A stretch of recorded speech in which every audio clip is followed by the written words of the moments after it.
Olá, amigos ouvintes da Divulgar, tudo bom? Como estamos? Hoje nós vamos fazer a leitura da revista Reformador, ano agosto de 2005, página 17, Materialismo e Fé, de Washington Borges de Souza.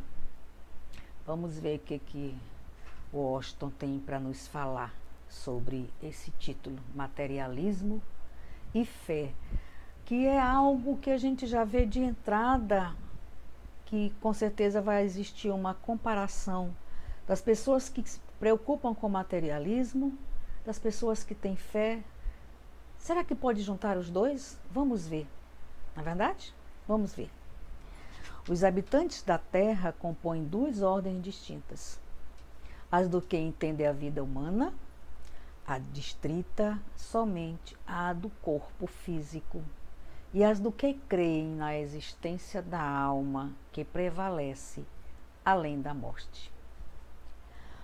Quanto aos primeiros, os materialistas, não há muito a dizer do seu entendimento, porque está compreendido nos estreitos limites entre a concepção e o perecimento do corpo. Sabemos que materialistas são as pessoas que são muito apegados às coisas terrenas, né?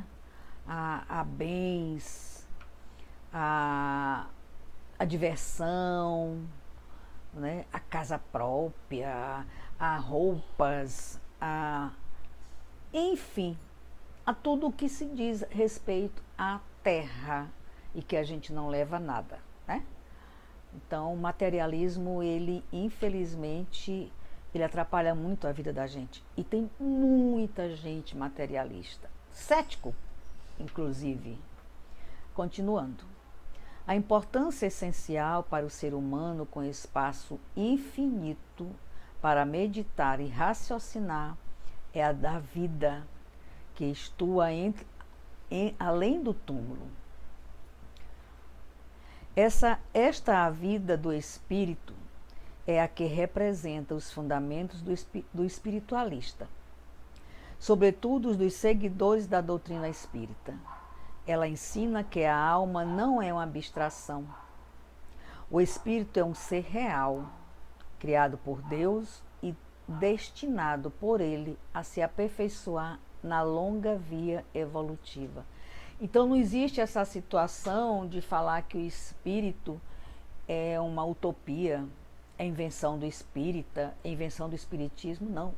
Nós somos espíritos, vestidos com esse invólucro, que nós chamamos simpaticamente de gaiola, né, de prisão, para que a gente possa se comunicar, para que a gente possa se ver, para que a gente possa cumprir a nossa missão no plano terrestre, resgatar alguns débitos, adquirir alguns créditos,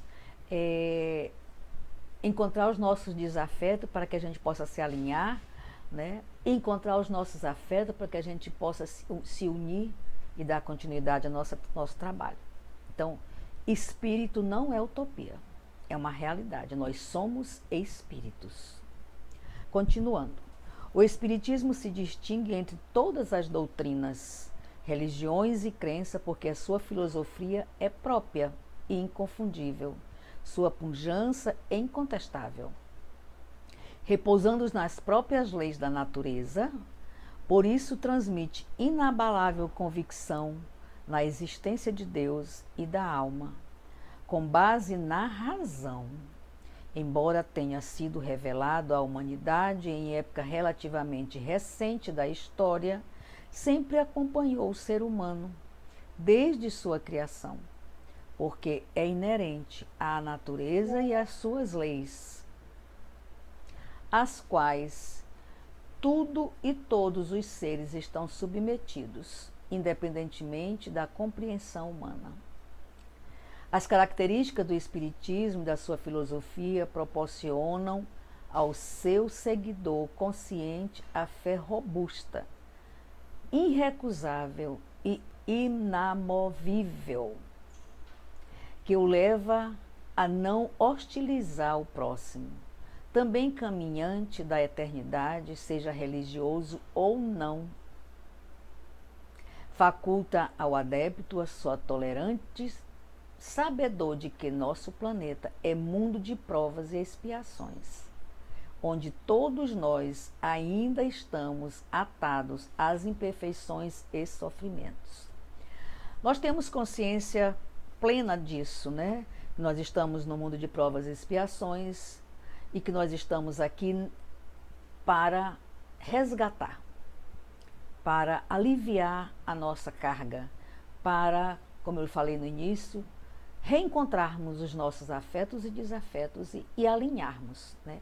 Organizar essa situação para que a gente possa chegar à angelitude, que é o nosso caminho, né? Não tem como não ir, não tem como a gente não se tornar, não tem como nós nos deixarmos de nos tornarmos angélicos.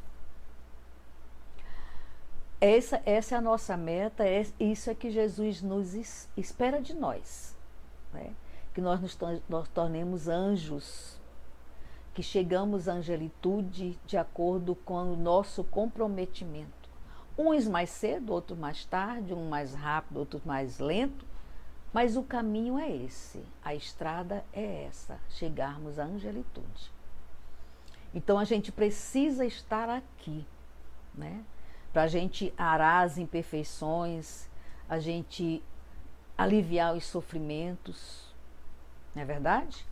E por outro lado, os espíritas autênticos não devem preocupar-se com práticas e crenças que possam ser confundidas com as da doutrina, bem assim com pronunciamentos de segmentos da ciência tradicional do mundo.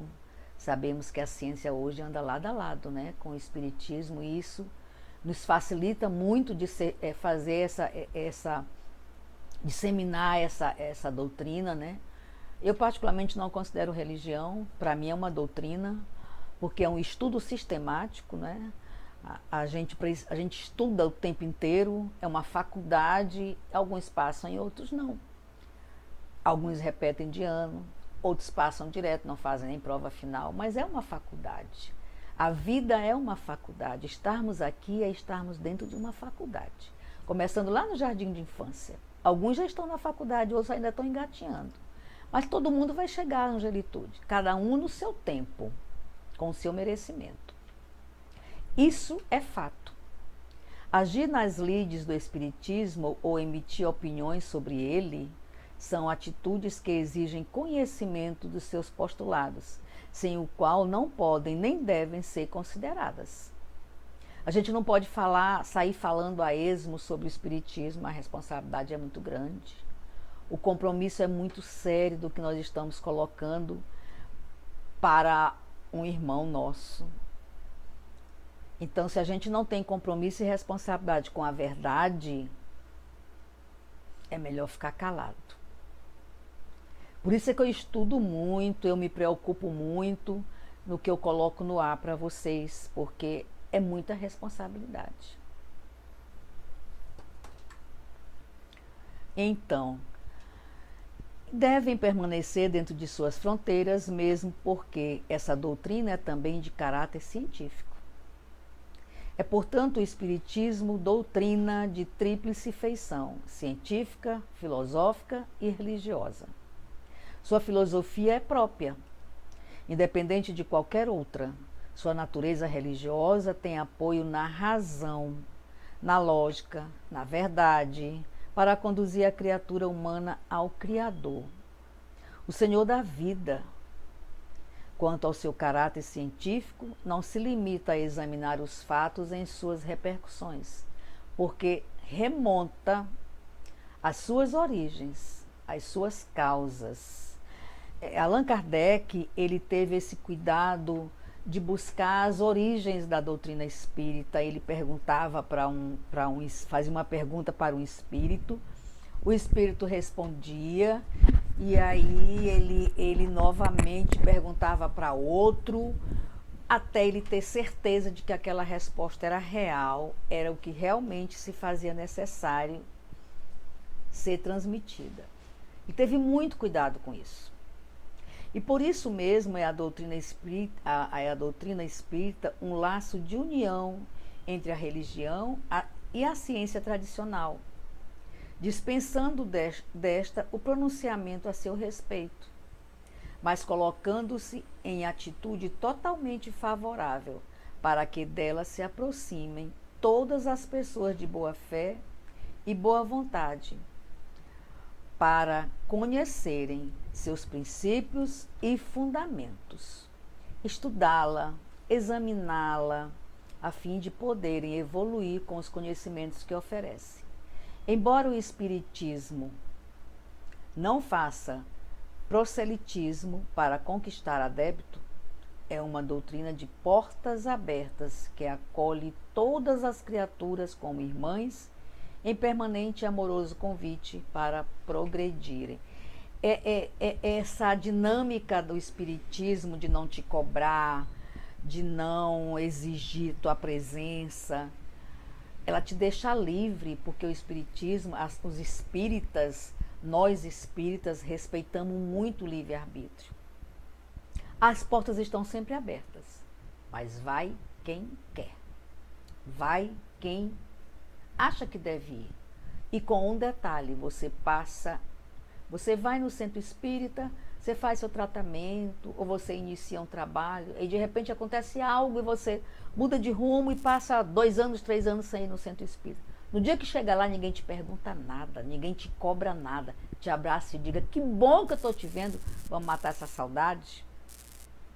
Eu acho isso lindo, isso me encanta, porque eu não me sinto na obrigação de ir ao centro espírita. Eu vou porque eu quero, porque eu preciso estar lá. Eu tenho essa necessidade de trabalhar para o bem. Alimenta a minha alma, o meu espírito. E quando eu não vou, quando acontece algo que eu falho os meus dias, que eu me programei para ir, eu me sinto oca. É como se eu estivesse faltando uma aula importantíssima. E é uma aula importantíssima, porque na hora que você adentra o centro espírita, você já está sendo tratado, está sendo amado, abraçado pela espiritualidade, pelos amigos que você tem lá, porque os amigos é um amor à parte, né? Nós temos desafetos, temos em todo lugar, mas a gente reencontra afetos que a gente se apaixona. Eu, particularmente, já encontrei amigas de infância, fazia anos a fio que eu não via. Eu já encontrei colegas de meus filhos da infância que iam lá para minha casa, moleques peraltas, e hoje eu vejo homens de bem dando palestra, dando aula, sendo instrutor no centro espírita. Olha que lindo! Quando eu encontrei, eu tenho um amigo, não vou dizer o nome porque muita gente conhece, não se faz necessário, mas tem um rapaz dentro do Fraternidade, que é onde eu frequento, que ele foi colega de infância dos meus filhos. Ele hoje é instrutor. Ontem eu sentei com ele do meu lado, e a gente conversou e a gente sorriu, e quando eu olho ele, eu vejo assim como se fosse meu filho, porque ele me lembra os meus filhos. Ele vivia lá por casa, ele estudava com meus filhos.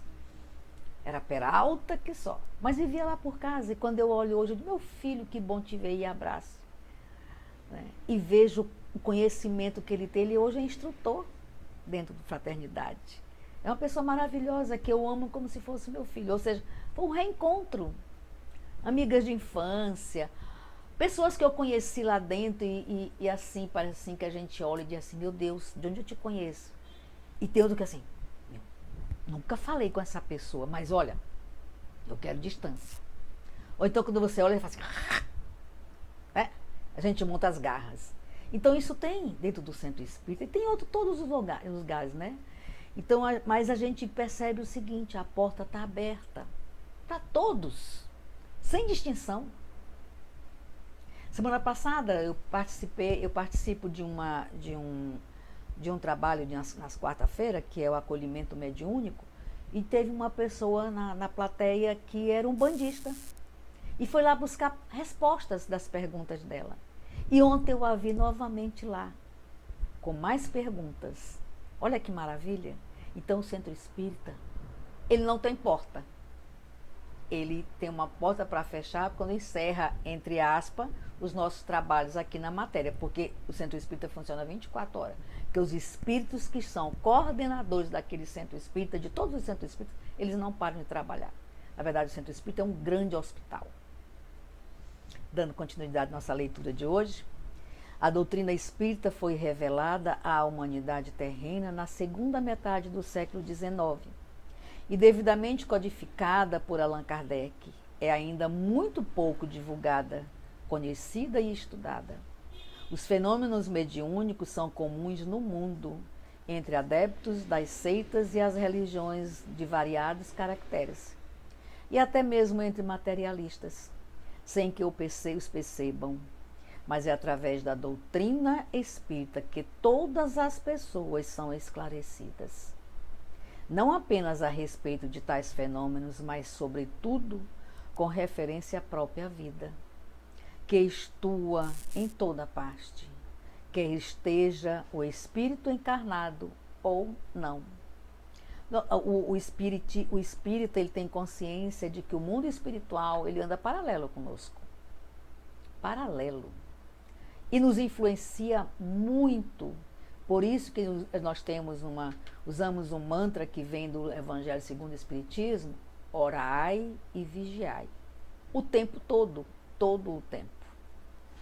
Porque assim como nós somos protegidos, nós temos os nossos irmãos desencarnados, que nós não tivemos uma boa convivência e que eles ainda não entenderam que nós não somos aquela matéria que fez mal para ele.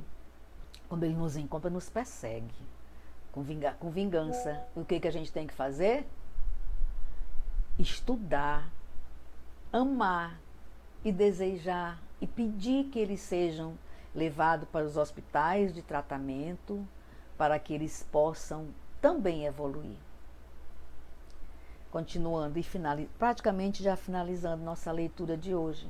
Os fenômenos mediúnicos se verificam muitas vezes independentemente da compreensão ou percepção humana, porque são inerentes à própria vida e obedecem às leis naturais que sempre existiram, muitas vezes totalmente ignorados. E aí a gente vê que nessa leitura ela fala para a gente e ela explica situações que provoca a gente falar um pouco sobre a causa e o efeito, né? Pela lei da causa e efeito, que cada criatura, perante a providência divina, detém uma conta própria com débitos e haveres contabilizados. Quando a gente fala aqui que a gente encontra os afetos e os desafetos, né? E que a gente precisa aliviar nossa bagagem, que a gente precisa fazer a caminhada através do Cristo, né? Aí então a gente encontra a lei de causa e efeito. Sermos responsáveis por todas as atitudes infelizes perante o nosso semelhante. Assim como seremos credores por todo o bem que dispensarmos. Causa e efeito é uma relação entre dois eventos consecutivos, sendo o segundo evento uma consequência do primeiro. Princípio de causa e efeito está no cristianismo, a lei de causa e efeito no budismo. E o que é causa e efeito no espiritismo? É a conta do destino criado por nós mesmo, englobando os créditos e os débitos, que, em particular, nos digam respeito. É o sistema de contabilidade do governo da vida. Fala de André Luiz através de Chico Xavier. Olha como é interessante, eu vou repetir. O que é causa e efeito dentro do espiritismo? É a conta do destino criada por nós mesmos, englobando os créditos e os débitos, que em particular nos digam respeito. É o sistema de contabilidade do governo da vida. Fala de André Luiz através de Chico Xavier.